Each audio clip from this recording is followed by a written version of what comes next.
Θα πει ένα ποιοτικό τραγούδι. Θα πούμε κάτι το οποίο μόνο αυτό μπόρεσα να πω. Λάβωσα την Κριτική Επιτροπή χθες, σαν πενετάρικα βγήκε όπως λέμε. Είσαι έτοιμος να τραγουδήσεις, άντε. Άντε, πάμε.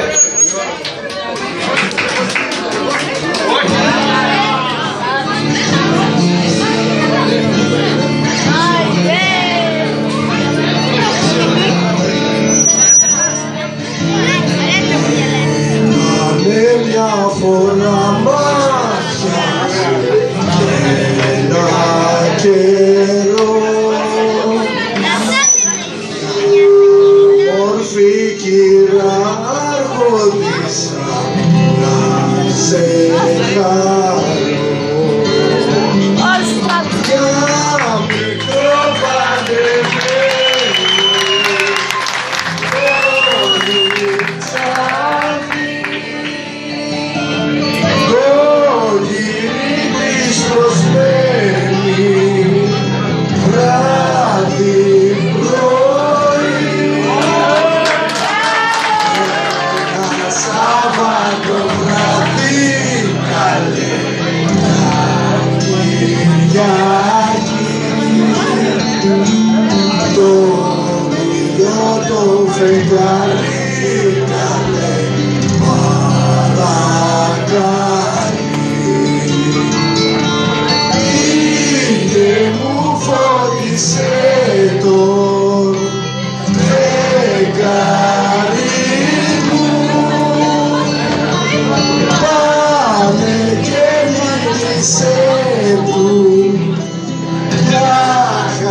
Να ακούσουμε την κριτική. Να ακούσουμε, δεν πρέπει να ακούσουμε.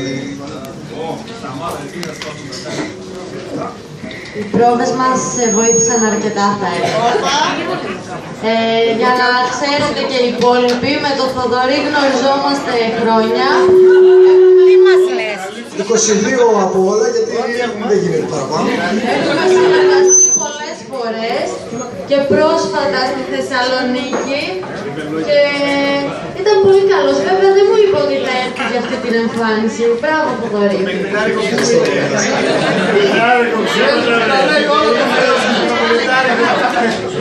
Εγώ αυτό δεν το γνώριζα, το τι γίνεται πίσω. Τέλος πάντων τα αφήνω. Το ιδιαίτερο σπίτι δεν Δεν είναι καιρός για 50 τώρα, κάποτε. Εγώ είμαι καθαρός. Κάπου κουράστηκες. Οι πρόβες, Δηλαδή ακούω πρόβες, κουράστηκε. Πιο ψηλά μια βαριά, αλλά πέρασες. Δηλαδή, φτάνεις ένα σεζόν μετά, δεν σημαίνει ότι είναι πάτσο το κουμπί. και την πέρασε.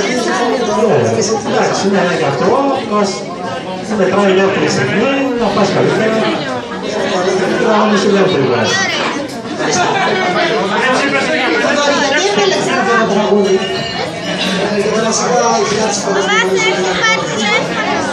Το επόμενο που πέρασε και πρέπει να πω ότι είναι έτοιμο, γιατί έκανα και δεν λόγια μέχρι. Μου φάνηκε σκορπαρισμένος. Στην αρχή λίγο πήγες. Μπήκες λίγο. Δεν ακούω τη φωνή μου, δεν ακούω τη φωνή μου, έχω πρόβλημα. Δεν θέλω στη δεύτερη φάση λίγο πιο ανεβασμένο. Είναι πιο ωραίο το τραγούδι. Ναι, ναι. Θοδωρή, διάλεξε ένα δύσκολο τραγούδι, στο οποίο δεν μπορούσες να κερδίσεις τίποτα από τη σκηνική παρουσία, στην οποία μπορούσες να την εκμεταλλευτείς. Δεν κάνουμε crossfit εδώ, κάνουμε... Λοιπόν, εμένα μου άρεσε, πάτησα το κουμπί. Από εκεί και πέρα η επόμενη φάση θα είναι πολύ πιο δύσκολη για όλους. Ευχαριστώ, ευχαριστώ. Να είσαι καλά.